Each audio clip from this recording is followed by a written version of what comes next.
할렐루야. 여호와로 인하여 기뻐하는 것이 우리의 힘입니다. 아멘. 우리 능력 되신 하나님께 기쁨으로 나아가시겠습니다. 주 안에서 기뻐해, 주 안에서 기뻐해, 주님 주신 기쁨으로 기뻐하라. 아멘. 주 안에서 기뻐해, 주 안에서 기뻐해, 우리의 힘은 주를 기뻐하는 것. 한 번 더. 주 안에서 기뻐해, 주 안에서 기뻐해, 주님 주신 기쁨으로 기뻐하라. 아멘. 주 안에서 기뻐해, 주 안에서 기뻐해, 우리의 힘은 주를 기뻐하는 것. 기뻐 춤을 추며 크게 소리 높여 살아계신 주의 이름 내 마음 다해 찬양해. 주를 바라볼 때 새 힘 주시니 우리의 힘은 주를 기뻐하는 것.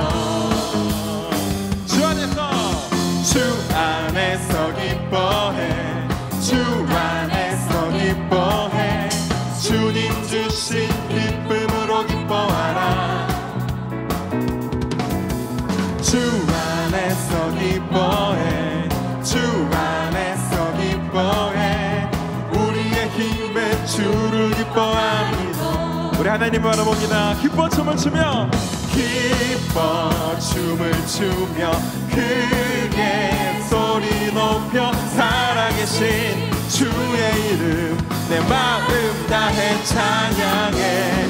주를 바라볼 때 새 힘 주시니 우리의 힘은 주를 기뻐하는 것. 한 번 더 선포합니다. 기뻐 춤을 추며, 춤을 추며 크게 소리 높여 살아계신 주의 이름 내 마음 다해 찬양해. 주를 바라볼 때 새 힘 주시니 우리의 힘은 주를 기뻐하는 것. 고백합니다. 무화과 나무 마르고 포도 열매 없어도 주를 함께 하시니 나는 기뻐하고 즐거워하리로다. 기뻐 춤을 추며 크게 소리 높여 살아계신 주의 이름 내 마음 다해 찬양해. 주를 바라볼 때 새 힘 주시니 우리의 힘은 주를 기뻐하는 것. 한 번 더 선포합니다.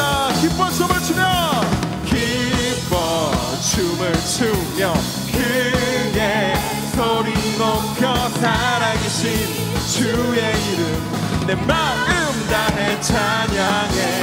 주를 바라볼 때 새 힘 주시니 우리의 힘은 주를 기뻐하는 것. 한 번 더. 우리의 힘은 주를 기뻐하는 것. 우리의 힘은 주를 기뻐하는 것. 우리 하나님께 박수를 영광 돌립니다. 아멘.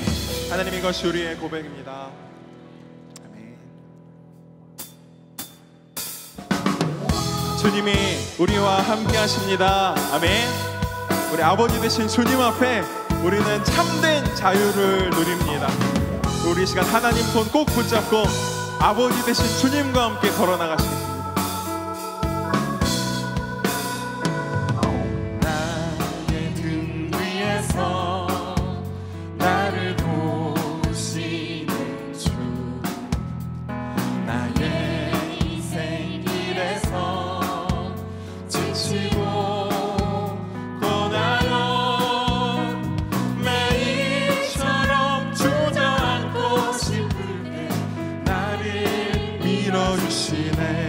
일어나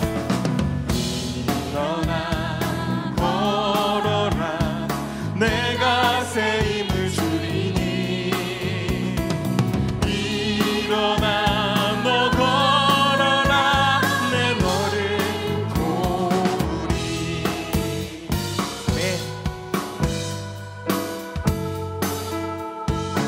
한 번 더 찬양합니다. 나의 등 뒤에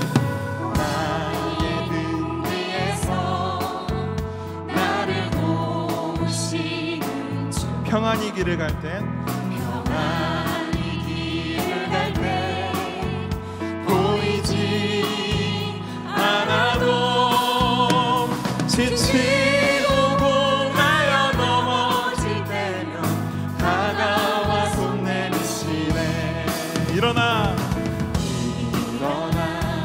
걸어라 내가 새 힘을 주리니 일어나 너 걸어라 내 너를 도우리. 한 번 더 일어나 걸어라 일어나 걸어라 내가 새 힘을 주리니 일어나 너 걸어라 내 너를 한 번 더 나의 등 뒤에서 나의 등 뒤에서 나를 도우시는 주. 때때로 뒤돌아보면 때때로 뒤돌아보면 여전히 계신 주. 잔잔한 미소로 바라보시며 나를 재촉하신 하나님과 걸어갑니다. 일어나 걸어라 내가 새 힘을 주리니 일어나 너 걸어라 내 너를 도우리. 일어나 걸어라 일어나 걸어라 내가 새 힘을 주리니 일어나 너 걸어라 내 너를 도우리. 일어나 걸어라 일어나 걸어라 내가 새 힘을 주리니 일어나 너 걸어라 내 너를 도우리.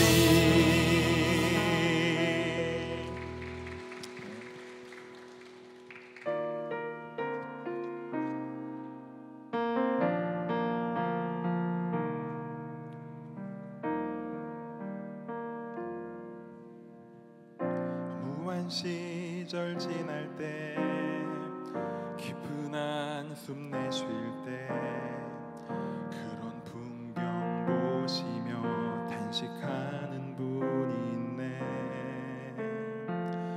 고와 같이 너희를 버려두지 않으리. 내가 너희와 영원히 함께하리라. 성령이 오셨네. 성령이 오셨네. 내 주에 보내신 성령이 오셨네. 우리 인생 가운데 친히 찾아오셔서 그 나라 꿈꾸게 하시네.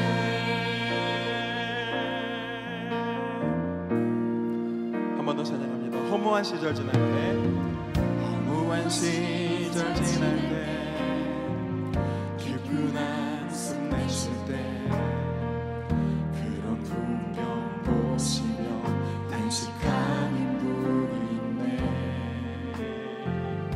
고와 같이 너희를 버려두지 않으리. 내가 너희와 영원히 함께하리라. 억눌린 자 갇힌 자 자유함이 없는 자 피난처가 되시는 성령님 계시네. 주의 영이 계신 곳에 참 자유가 있다네. 진리의 영이신 성령이 오셨네. 성령이 오셨네. 성령이 오셨네. 내 주에 보내신 성령이 오셨네. 우리 인생 가운데 친히 찾아오셔서 그 나라 꿈꾸게 하시네. 성령이 오셨네. 성령이 오셨네. 성령이 오셨네. 내 주에 보내신 성령이 오셨네. 우리 인생 가운데 친히 찾아오셔서 그 나라 꿈. 우리 인생 가운데 선포합니다. 성령이 오셨네. 성령이 오셨네. 성령이 오셨네. 내 주에 보내신 성령이 오셨네. 우리 인생 가운데 친히 찾아오셔서 그 나라 꿈꾸게 하시네. 그 나라 꿈꾸게 하시네. 그 나라 꿈꾸게 하시네. 그 나라 꿈꾸게 하시네. 그 나라 꿈꾸게 하시네.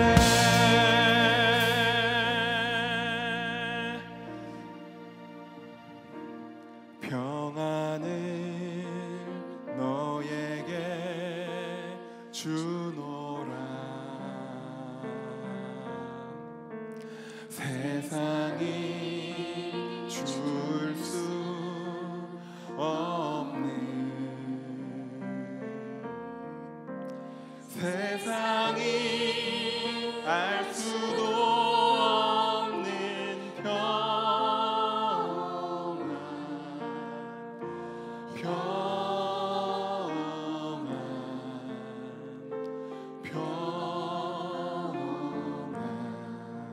평안을 내게 주노라. 우리 좀 더 큰 목소리로 찬양합니다. 평안을 너에게. 평안을 너에게 주노라. 세상이 줄 수 없는, 세상이 알 수도 없는 평안,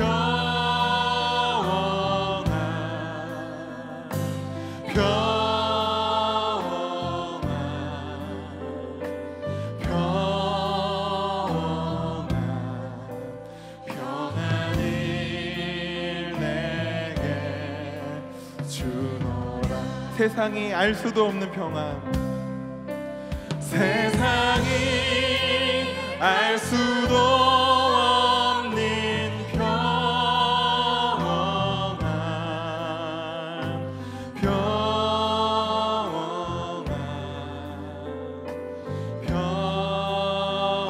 평안.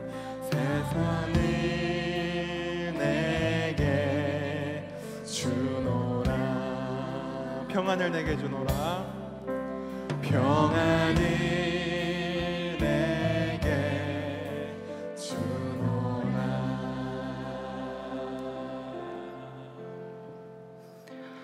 이 시간 교회 공동 기도 제목으로 함께 기도하겠습니다.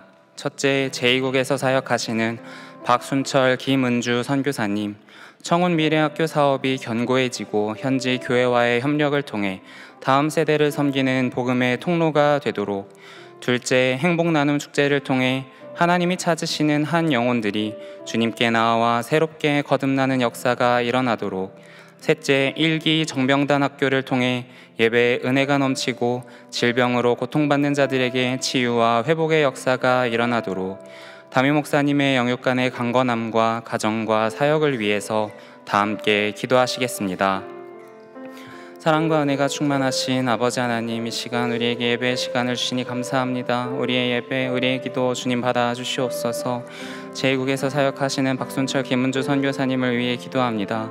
청운 미래학교 사업이 견고해지고 현재 있는 교회와의 협력을 통해 다음 세대를 제대로 섬기는 복음의 통로가 되게 하여 주시옵소서. 다음 주에 행복나눔 축제가 있습니다. 이 축제를 통하여 하나님이 찾으신 한 영혼들이 주께 나와 새롭게 거듭나는 역사가 일어나게 인도하여 주시옵소서. 1기 정병단 학교를 통해 예배의 은혜가 넘치게 하시고 질병으로 고통받는 이들에게 치유와 회복의 역사가 일어나며 예배의 은혜가 넘치도록 인도하여 주시옵소서. 사랑하는 담임 목사님의 영육간의 강건함과 가정과 사역을 위하여 기도합니다. 이명이 그치게 하시고 평안함으로 그리고 성령의 능력으로 말미암아 모든 사역들 감당하도록 주님 인도하여 주시옵소서.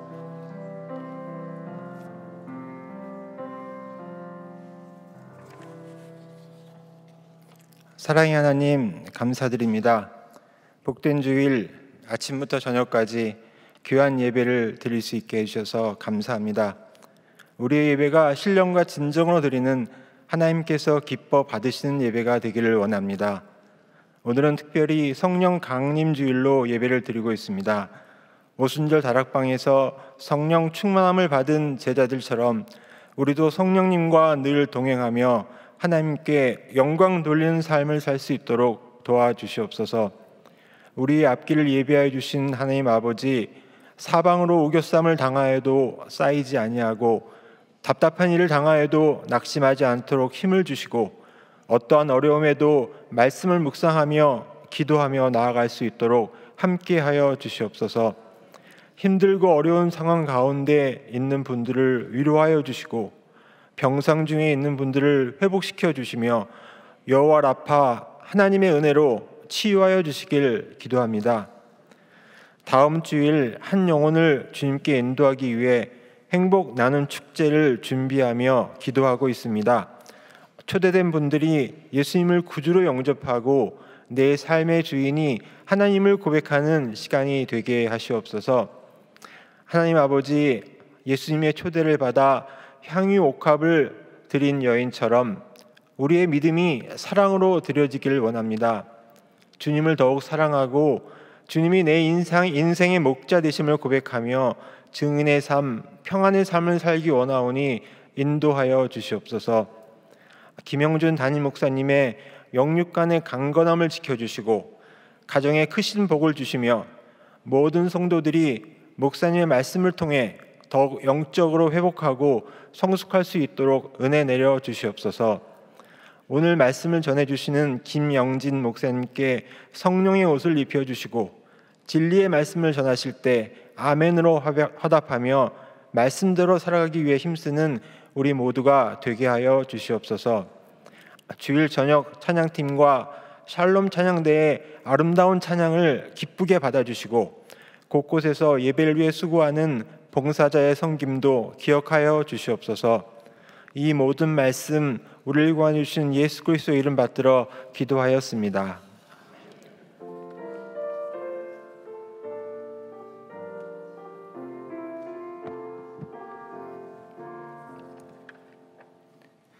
오늘 우리에게 주시는 하나님의 말씀은 요한복음 14장 25절에서 28절까지의 말씀입니다.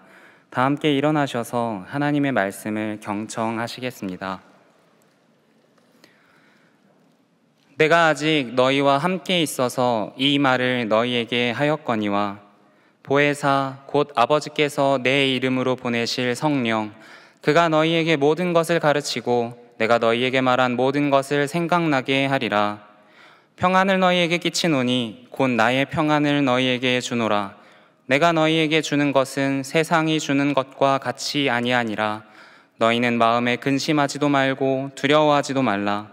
내가 갔다가 너희에게로 온다 하는 말을 너희가 들었나니 나를 사랑하였더라면 내가 아버지께로 감을 기뻐하였으리라. 아버지는 나보다 크심이라. 이것은 하나님의 말씀입니다. 아멘.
아멘.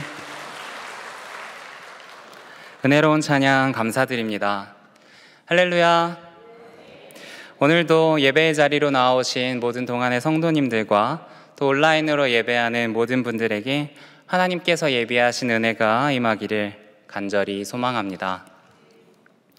사람이 죽을 때 자식이나 다른 사람에게 남기는 것을 유산이라고 합니다.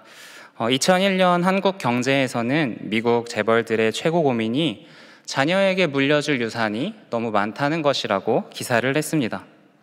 제목만 보면 이게 무슨 배부른 소리인가 할 수 있는데 내용을 보면 또 그럴 수도 있겠네 라는 생각이 듭니다. 그들의 고민은 이것입니다. 자녀들이 물려받은 재산이 무책임하고 부도덕하게 사용될까 봐 두렵다는 것입니다. 그리고 막대한 유산을 받으면 삶의 동기가 사라질까 봐 걱정된다는 것입니다. 이에 대해서 캐나다의 억만장자 중에 하나인 케빈 오리어리는 많은 재벌 2세들이 망가지는 이유가 공짜로 얻은 유산 때문이다 라고 말하기도 했습니다. 그러면 오늘 이 자리에 함께 하신 모든 분들, 우리는 어떤 유산을 남기시길 원하시나요? 모르긴 몰라도 신실하신 많은 분들이 그러하듯이 신앙의 유산을 남기시길 원할 것입니다. 그러면 과연 신앙의 유산이 뭘까요? 아침에 일어나서 기도하는 버릇을 들여주는 것일까요? 아니면 날마다 하나님의 말씀을 묵상하게 하는 것일까요? 아니면 주일 성수를 게을리하지 않고 11조와 헌금 생활을 게을리하지 않도록 가르치는 것일까요? 이러한 모든 것들이 신앙생활의 한 단편이기는 하지만 뭔가 신앙의 유산이라는 이름을 붙이기에는 조금 모자라지 않나라는 생각이 듭니다. 중앙일보에서 출간한 최고의 유산이라는 책이 있습니다. 이 책은 성공한 명사들 25명에게 자녀들에게 물려주고 싶은 진정한 유산은 무엇입니까? 라는 인터뷰를 딴 책입니다. 이 책에 보면 이런 내용이 있습니다. 모든 교육의 목적은 자녀를 잘 끼고 사는 것이 아니라 자녀를 잘 떼어내는 데에 있다. 그러니까 진짜 좋은 유산은 자녀가 부모나 물질적인 유산을 의지하게 만드는 것이 아니라 오히려 의지하지 않고도 세상을 독립적으로 살아갈 수 있도록 만들어주는 것이라는 의미입니다. 이제 이것을 우리 신앙의 유산에도 적용을 한번 해봅시다. 그러면 진정한 신앙의 유산은 우리의 자녀들이 우리가 없어도, 내가 없어도 하나님을 잘 믿고 예수님의 가르침을 따라 사는 신앙인으로 길러내는 것을 말하지 않겠습니까? 오늘 본문인 요한복음 그 중에서도 14장에서 17장까지는 예수님께서 십자가에 달려 돌아가시기 전까지 제자들에게 하신 마지막 설교를 기록해 놓은 책입니다. 그 중에서 오늘 우리가 함께 읽은 25절 말씀 맨 처음에 내가 아직 너희와 함께 있어서 라는 이 부분을 직역을 하면 내가 아직 너희의 곁에 있을 동안에 라는 뜻입니다. 이것은 주님께서 곧 제자들을 떠나가신다는 것입니다. 주님께서는 십자가를 감당할 시간이 다가온다는 것을 알고 계셨고 사랑하는 제자들을 떠나야 한다는 것도 이미 알고 계셨습니다. 그래서 주님께서는 예수님 없는 세상에서 여전히 제자로 살아가야 하는 그들에게 최고의 유산을 남겨주려고 하셨던 것입니다. 그리고 그것이 바로 보혜사 성령님입니다. 오늘은 성령 강림 주일입니다. 예수께서 하늘로 올라가시고 마가의 다락방에서 기도하던 제자들에게 성령이 임한 그날을 기념하는 주일입니다. 오늘날 우리가 예수님을 한 번도 보지도 못하고 예수님의 목소리를 들어보지도 못했음에도 불구하고 주님을 믿고 또 그 말씀을 이해할 수 있는 것은 오늘날 여전히 성령님께서 우리와 함께 하시기 때문입니다. 이제 오늘 본문을 통해서 우리가 성령님께서 함께 하시는 삶이 무엇인지를 깨닫게 되기를 주님의 이름으로 간절히 소망합니다. 첫째로 성령님께서 함께 하시는 삶은 주님의 제자로 살아가는 삶입니다. 본문 26절에 보면 주님께서 이렇게 말씀하십니다. 보혜사 곧 아버지께서 내 이름으로 보내실 성령 그가 너희에게 모든 것을 가르치고 내가 너희에게 말한 모든 것을 생각나게 하리라. 여기에서 보혜사라는 단어는 요한복음에만 나오는 단어입니다. 이거를 헬라어로는 파라클레토스라고 합니다. 이것을 가장 원어에 가깝게 해석하면 남 옆에 같이 있어주는 사람이라는 뜻입니다. 무슨 의미입니까? 예수께서 이제 그들과 몸은 없어도 언제나 영으로서 함께 계시겠다는 의미입니다. 마태복음 28장 20절을 보면 주님께서 볼지어다 내가 세상 끝날까지 너희와 항상 함께 있으리라고 말씀하셨습니다. 그리고 이 말씀은 그 당시 제자들뿐만이 아니라 시간과 공간을 초월해서 지구 반대편에 오늘날 예배하고 있는 이 자리에도 성령께서 함께하고 계신다는 것입니다. 또한 성령께서는 우리와 동행하시면서 주님의 가르침의 참 뜻을 깨닫게 하십니다.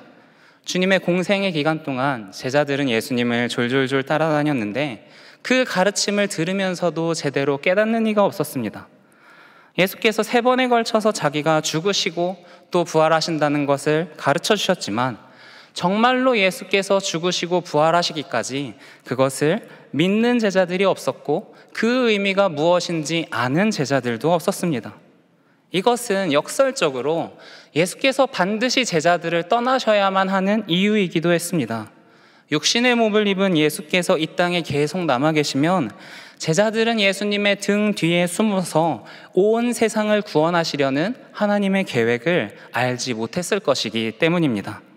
그래서 주님께서는 자신이 떠나는 대신에 보혜사 성령님을 보내주신다고 약속하신 것입니다. 이 성령은 구약에서 보면 여호와의 영이라는 개념으로 나타납니다. 원래 여호와의 영은 특별한 사람들에게만 임했습니다. 사사기의 사사들을 보면 알 수 있는데 첫 번째 사사 온니엘이 그랬고요. 또 기드온이 그랬고 힘이 센 장사로 우리에게 잘 알려진 삼손에게도 그러했습니다. 이 사람들의 공통점을 보면 이 여호와의 영은 이방 민족들의 압제에 신음하는 주님의 백성을 구하기 위해서, 정치적이고 군사적으로 구하기 위해서 지도자에게 특별히 임했던 영이 여호와의 영이라는 것입니다.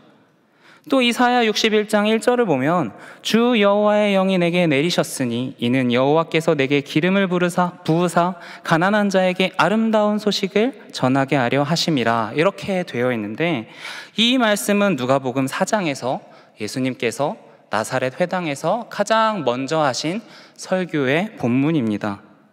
다시 말해서 이 여호와의 영이라는 것은요, 기름 부은 자에게 임하는 영이라는 의미입니다. 메시아에게 임하는 것이 여호와의 영이라는 거예요. 그래서 제자들은 예수님을 따라다니면서 예수께서 베푸시는 기적과 이사들을 보면서 저 사람이 여호와의 영이 임한 분이야 라는 것은 알았을지 몰라도 그 성령이 자기들에게까지 임한다는 것은 절대로 알지 못했던 것입니다. 그러나 오늘 주님께서는 그들에게 분명히 성령님을 보내주신다고 약속을 하십니다.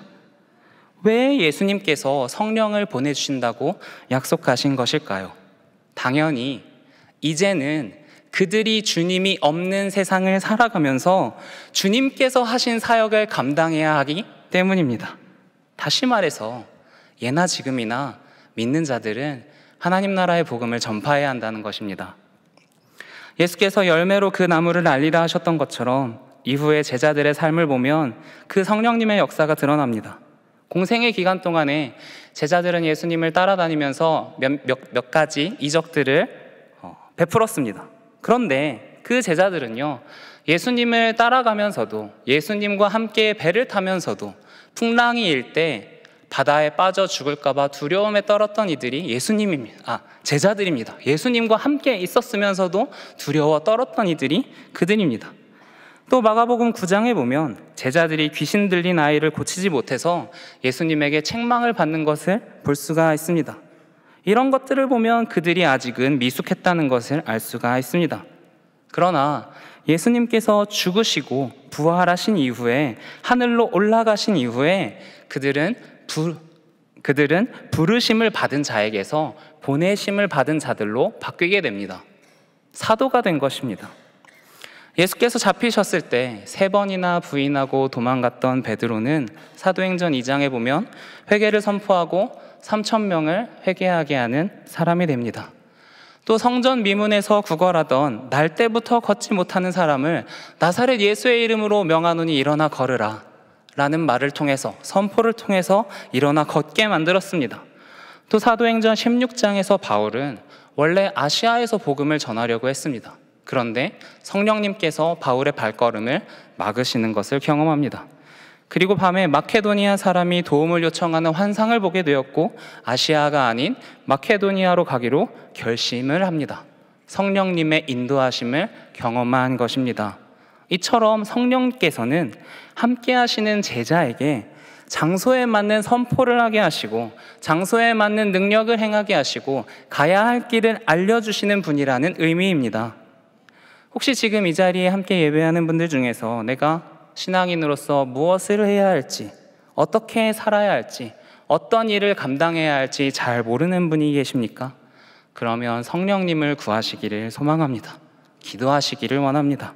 하나님, 나는 주님의 제자가 되었지만 여전히 내가 할 일이 무엇인지 잘 모르겠습니다. 그러니 나에게 길을 알려주시고 내가 행할 바와 말할 바가 무엇인지를 알려주시고 능력을 더하여 주시옵소서. 이렇게 기도할 때 하나님께서는 분명히 우리가 무엇을 해야 할지 깨닫게 해 주실 줄 믿습니다. 그리고 그러한 성령님의 이끄심에 순종하고 주께서 이끌어가는 삶을 살아가는 모든 동안의 성도님들 되시기를 간절히 소망합니다.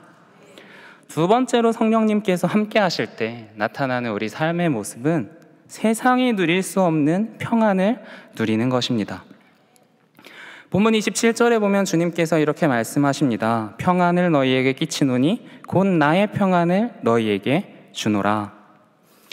성경 전체를 통틀어서 정말 많이 나오는 말이 있습니다. 두려워하지 말라, 무서워하지 말라, 놀라지 말라. 여호수아가 요단강을 건너 가나안 정복 전쟁을 시작할 때에도 하나님의 사자를 베고 죽을까 두려워하는 기드온 앞에서도, 그리고 하나님의 말씀을 선포해야 하는 예레미야에게도 하나님께서는 항상 두려워하지 말라고 말씀하십니다. 또 신약에서 예수께서 부활하시고 제자들 앞에 나타나셨을 때도 너희에게 평강이 있을지어다 라고 말씀하셨습니다. 오늘 본문은 요한복음 13장에 나오는 주님의 세족식과 연결이 되어 있습니다. 여러분, 여기에서 우리의 이제 상상력이 필요합니다. 예수님께서 제자들과 식사를 하시는 중에 갑자기 너희들의 발을 씻어주시겠다 하십니다. 그리고 물을 준비하시고 겉옷을 벗으시고 수건을 준비하시고 제자들의 발을 하나하나 씻겨주시기 시작합니다. 그렇게 우여곡절 끝에 제자들의 발을 다 씻기시고 나서는 갑자기 이렇게 말씀하십니다. 이 자리에 있는 누군가가 나를 팔게 될 것이다. 그리고 빵에 포도주를 찍어서 가룟 유다에게 딱 먹이니까 그 유다가 갑자기 자리를 박차고 집을 나갑니다. 우리는 이 요한복음 13장을 볼 때 제자들의 발을 씻기시는 주님의 그 은혜로운 모습에 감격해서 이 본문을 보게 되지만 그 자리에 있던 제자들은 어떤 생각이었을지 한번 상상을 해봐야 됩니다. 얼마나 심란했을까? 왜 우리가 이 이야기를 볼 때 은혜 가운데 보냐면 우리는 이 이야기의 결말을 알고 있기 때문입니다. 그래서 제자들이 느끼는 불안함을 이해할 수가 없는 것입니다. 그러나 오늘 본문 20절 하반부에 보면 주께서 너희는 마음에 근심하지도 말고 두려워하지도 말라라고 이야기하시는 걸 보면 그 당시 제자들 가운데 두려움과 불안이 있었다는 것을 분명히 알 수가 있습니다. 그러면 과연 그들의 근심과 그들의 두려움은 어디에서 왔을까요? 단순히 자기가 믿고 따르던 스승이 어디론가 사라질지도 모른다는 그러한 부담감 속에서 왔을까요? 그래서 걱정했을까요? 물론 분명히 그런 이유도 있었을 것입니다. 그런데 근본적인 거는요, 그 모든 제자들이 자신의 모든 것을 버리고 예수 그리스도를 따랐다는 데에 있습니다. 예수님을 따르면 얻을 수 있는 미래를 위해서 현재의 모든 것을 버렸던 사람들이 바로 제자들이기 때문입니다. 심지어 그들은 예수님을 따라다니면서 서로 누가 더 높은지 다투기도 했습니다. 마태복음 20장에 보면 야고보와 요한의 어머니가 나의 두 아들을 하나는 주님의 우편에 하나는 좌편에 앉게 해주세요 라고 청탁을 하는 장면이 묘사되어 있습니다. 그리고 이것을 알게 된 다른 제자들이 분개하는 장면도 기록되어 있습니다.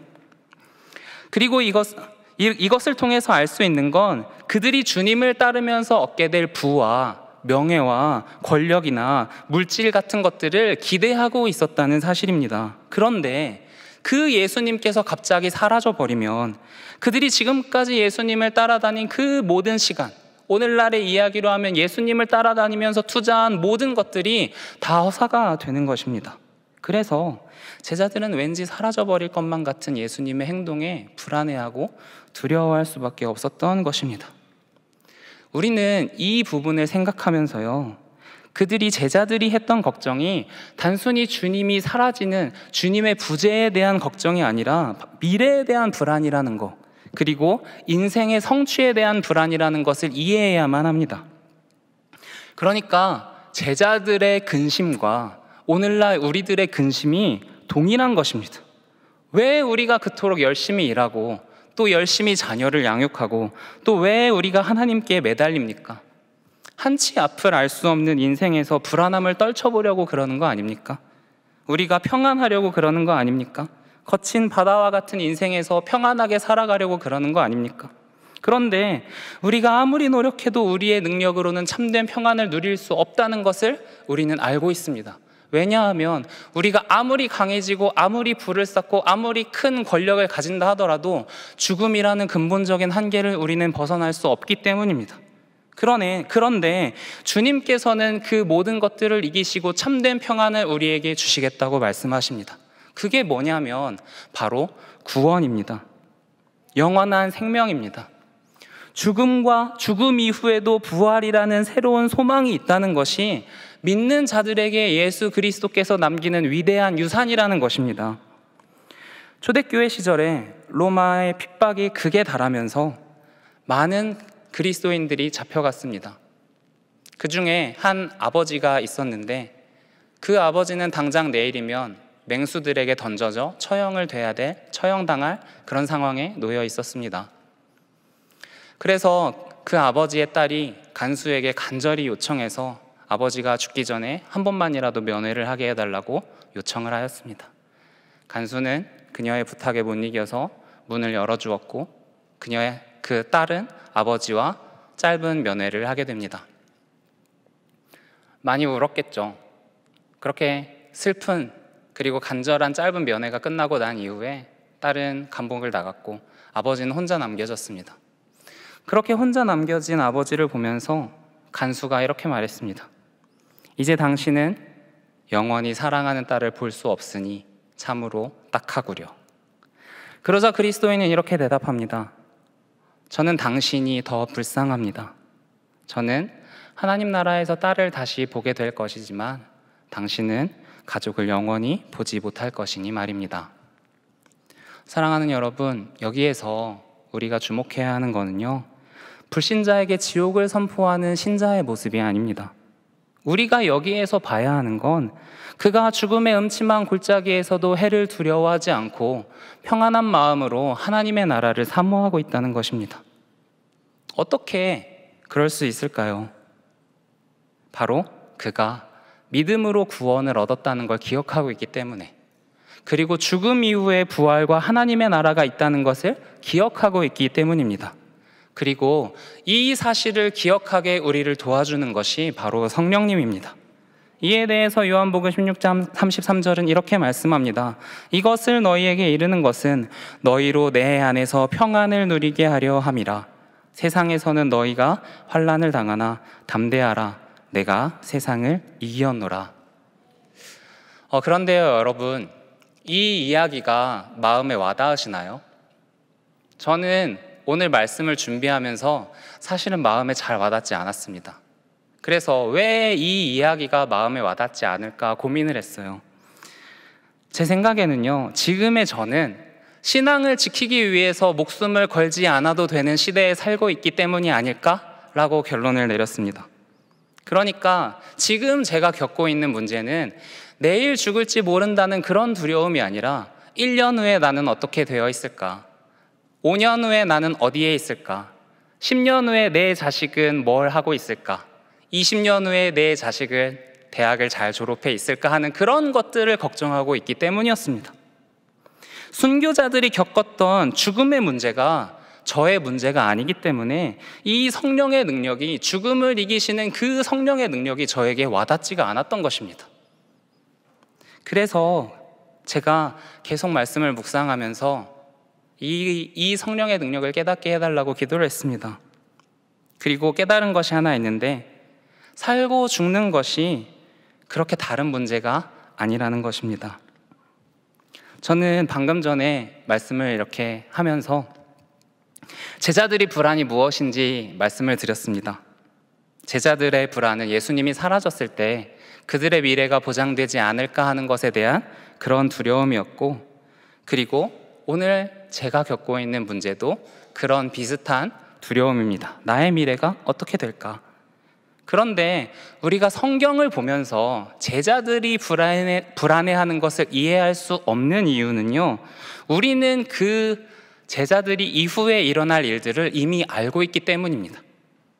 무슨 말이냐면요, 우리가 말씀을 보면서 제자들이 불안해하는 모습을 보고, 예수님께서 병졸들에게 잡혀가는 모습을 보고, 십자가에 못 박히시는 그 모습을 보면서 우리가 예수님의 그 모습에 불쌍해하고, 또 예수님께서 제자들을 사랑하시는 그 모습에 감동을 받을 수는 있어도 그것에 대해서 불안해하거나 근심하지는 않는다는 것입니다. 왜냐하면 예수님께서 죽으시고 사흘 만에 부활하셔서 제자들 앞에 다시 나타나실 것 이미 알고 있기 때문에, 우리는 그 사실을 알고 제자들을 보고 있기 때문에 그 장면을 보면서 불안해하지 않는다는 것입니다. 맞습니까? 이제 이거를 거꾸로 생각해 보겠습니다. 우리가 인생을 불안해하는 거는 우리의 미래를 모르기 때문입니다. 당장 내일 어떻게 될지 모르는, 아니 이 예배가 마치고 집에 돌아가는 발걸음이 어떻게 될지 모르는 것이 우리 인간입니다. 그런데 저 하나님의 나라에서, 저 하늘에서 지금 우리를 바라보고 계시는 삼위일체 하나님의 눈은 어떨까요? 모든 것을 아시는 주님의 눈에는 이미 구원을 얻어서 부활의 권세를 누리고 있는 우리의 모습이 비춰져 있지 않을까요? 사랑하는 여러분, 우리를 바라보는 주님의 눈을 한번 상상해 봅시다. 그 주님의 눈망울에 불안이 있습니까? 근심이 있습니까? 제가 상상해 본 주님의 눈에 불안과 근심이 있었던 적은 한 번도 없습니다. 왜냐하면 우리가 성령님과 동행하는 한 주께서는 우리를 긍휼히 여기실지언정 불안한 눈으로 우리를 바라보지 않으십니다. 왜 그렇습니까? 주께서 이미 구원받은 우리의 미래를 확증하고 계시기 때문입니다. 믿으시길 바랍니다. 이제 말씀을 정리하려고 합니다. 성령께서는 예수께서 제자들을 위해 남기신 위대한 유산입니다. 제자들이 주님 없이도 온갖 방해와 어려움을 이겨내고 순교의 위협을 이겨내고 복음을 전할 수 있었던 것이 성령께서 함께 하셨기 때문입니다. 그리고 그 위대한 유산은 오늘날 우리와도 함께 있습니다. 비록 그분이 보이지 않아서 우리의 믿음이 흔들릴 때도 있습니다. 그러나 주님께서 이렇게 말씀하신 걸 기억하시기 바랍니다. 너는 나를 본고로 믿느냐? 보지 않고 믿는 자는 복되도다. 로마서 8장 26절은 이렇게 말합니다. 이와 같이 성령도 우리의 연약함을 도우시나니 우리는 마땅히 기도할 바를 알지 못하나 오직 성령이 말할 수 없는 탄식으로 우리를 위하여 친히 간구하시느니라. 사랑하는 여러분, 오늘도 부족한 우리를 위하여 밤낮으로 기도하시는 성령님께서 계십니다. 바로 그 성령님을 구하시길 원합니다. 성령님께서 우리와 함께 하시기를 소망합니다.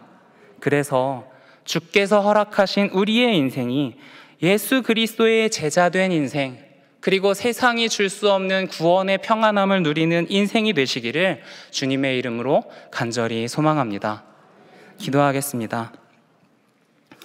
사랑과 은혜가 충만하신 하나님, 오늘 거룩한 주일 주께 예배하는 하루를 주시니 감사를 드립니다. 특별히 성령 강림주일을 맞아 저녁 늦은 시간에도 주께 예배하는 동안의 모든 성도들을 기억하여 주시고 주님의 은혜를 부어 주시옵소서.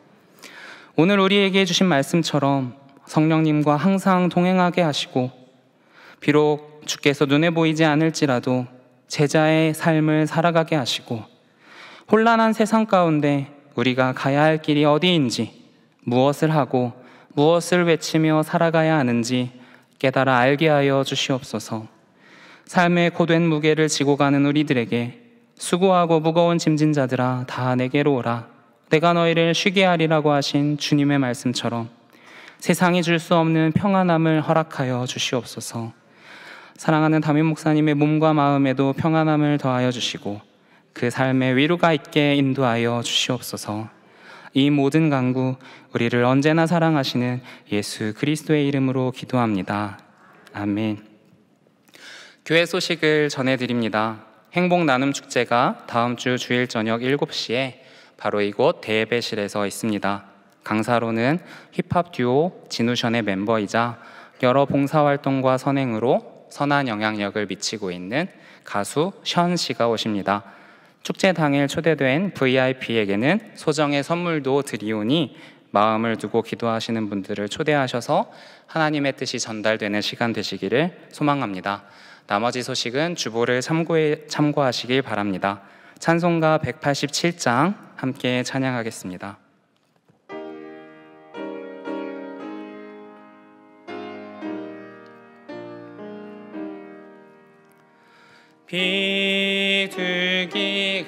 비둘기같이 온유한 은혜의 성령 오셔서 거친 맘 어루만지사 위로와 평화 주소서. 진리의 빛을 비추사 주의 길 바로 걸으며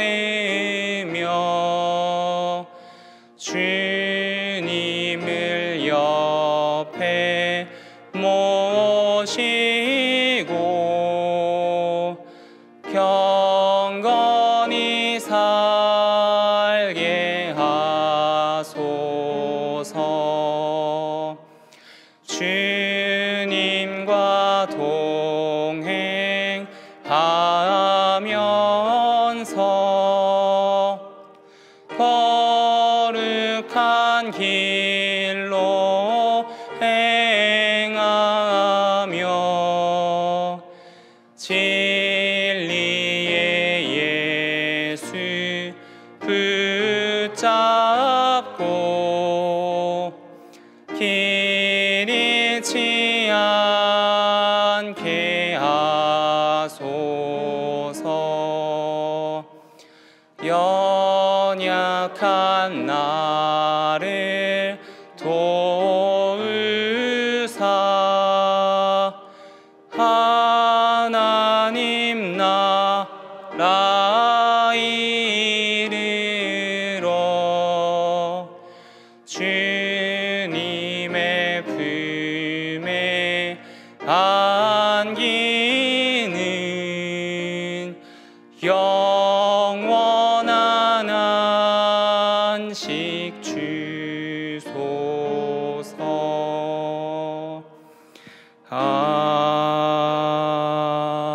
아멘. 이제는 우리 주 예수 그리스도의 은혜와 하나님의 사랑하심과 성령님의 함께하심이 성령님의 도움을 받아 이 땅을 제자로 살아가기를 원하며 또 세상이 줄 수 없는 평안을 누리기 원하는 동안의 모든 성도들 위해 또 그들의 직장과 가정, 자녀들의 머리머리 위에 이제로부터 영원히 함께하시기를 간절히 축원하옵나이다. 아멘.